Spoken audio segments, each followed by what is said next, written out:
Ciao, benvenuto in una nuova news settimanale di Segema. Oggi ci occupiamo sostanzialmente del tema sicurezze, partendo come sempre dalla parte del capitolo normativo. Allora, nel nostro percorso della guida analisi rischi siamo arrivati al punto delle sicurezze, quindi della protezione del bordo principale, della verifica delle sicurezze e di tutto ciò, che attiene a questo tema. Le sicurezze sono intese anche come limitazione delle forze, quindi a cosa devi fare attenzione? A che il tuo prodotto abbia un sistema di limitazione delle forze e quindi di antischiacciamento. Questo è un tema molto ampio, è difficile da trattare in una pillola, però se questo sistema di antischiacciamento non è sufficiente lo dovrai integrare con diversi dispositivi quali fotocellule, fotobarriere, dispositivi di sicurezza come coste, tutto quello che richiede il sistema di automazione per poter ritenersi sicuro e per poter abbattere al massimo i rischi derivanti dall'automazione di un cancello automatico. Allora, parlando di sistemi di sicurezza, nella parte del capitolo tecnico, dell'approfondimento tecnico, non possiamo che parlare di fotocellule. Ti sei mai chiesto come effettivamente funziona una coppia di fotocellule? Magari lo sai, però è bene magari ribadirlo. Allora, esiste il trasmettitore e il ricevitore.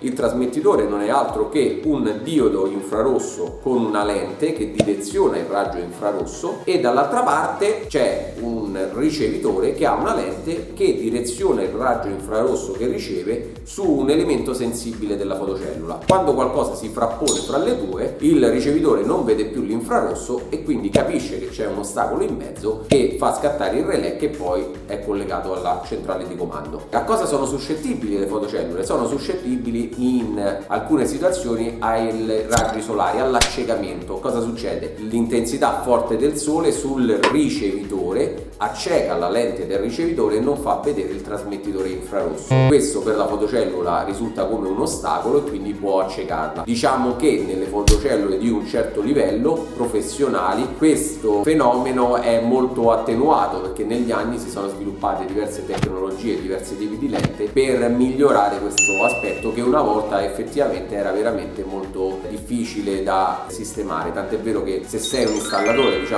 con un po' di esperienza ti ricorderai che una volta si giravano molto spesso le fotocellule trasmettitore e ricevitore fra di loro perché proprio c'era questa problematica. Tanto per dare sempre la differenza tra un prodotto professionale e uno meno professionale, nelle fotocellule basso costo questo problema è ancora sentito perché logicamente la tecnologia è rimasta quella che era 20 anni fa proprio per limitare il costo al minimo indispensabile. Siamo sempre nell'ambito della sicurezza, quindi il prodotto della settimana non possono che essere le barriere Ligi. Queste barriere servono per creare una rete, invisibile, proprio come fosse una rete metallica. Normalmente si mette nella parte posteriore del cancello scorrevole, ma in realtà può andare anche davanti, anzi sarebbe auspicabile. Questa rete è talmente tanto fina che non permette l'inserimento della mano e quindi di toccare fisicamente il cancello quando questo sta aprendosi, se lo mettiamo nella parte posteriore. Che cosa fanno? Queste sostituiscono la rete metallica, quindi il costo della coppia della barriera è gran lunga inferiore rispetto alla realizzazione di una rete metallica. È un dispositivo di tipo E certificato, quindi possiamo sostituirlo alla rete metallica, dovremo collegarlo opportunamente alla centralina.